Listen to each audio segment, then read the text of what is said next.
Let me into my zone. Please don't let me into my zone. Let me into my zone. Let me into my zone.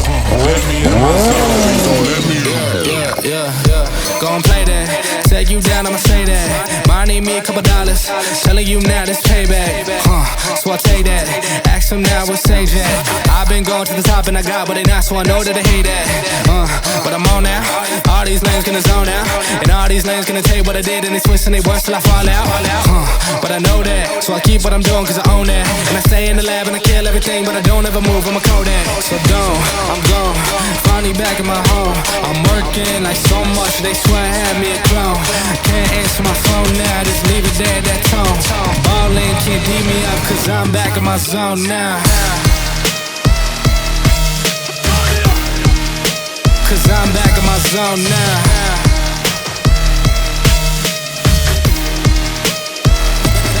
Zone now. Ballin' can't beat me up cause I'm back in my zone now.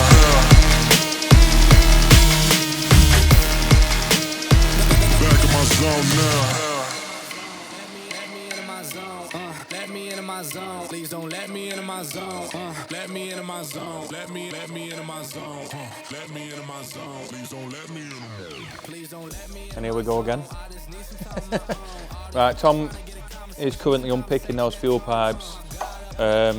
We've come across another issue. He's just put the wiring loom on top of the fuse box, but this is quite a big issue actually, really. The fuse box in Jay's car is completely different to the Abarth's. The plugs, the wires, everything that's going in there is, yeah, completely different. We'll have a look at the one over here on the Abarth. Here's the fuse box that we took out before. They've all got master plugs on there with a big master plug going into the vehicle. Yeah, so for us to, I've had a look myself inside this. We've already taken the dash out and there is no master plugs inside the vehicle, so it looks like we're going to have to pull all the interior out. We're going to have to pull the roof lining down, seats out, carpet out and unpick all the wiring, so then we can swap it over into Jay's. And we're going to have to do exactly the same to Jay's. We're going to have to pull all his interior out.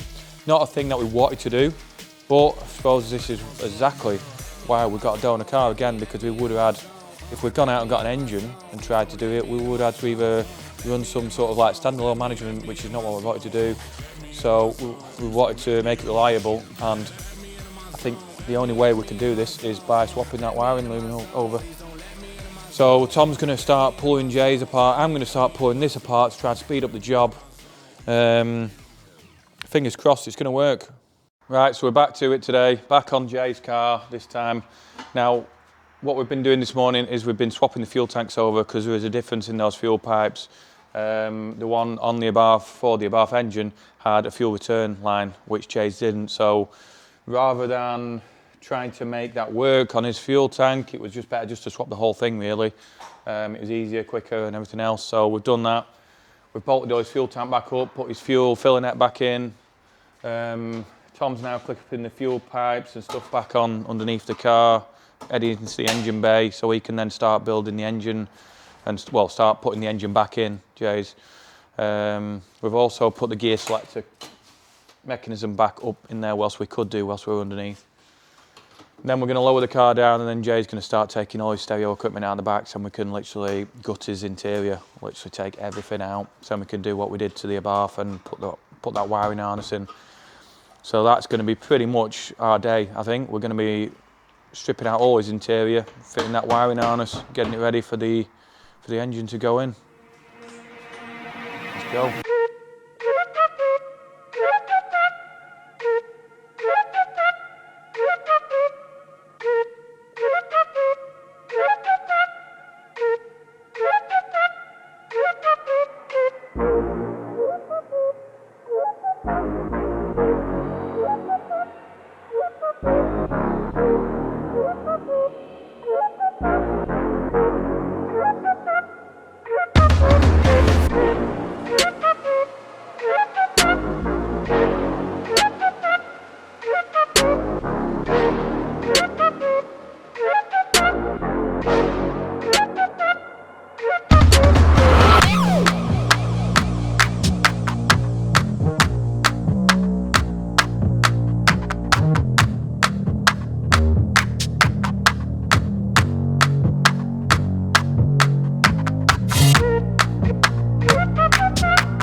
Right, we're back today and we're going to carry on with Jason's big job.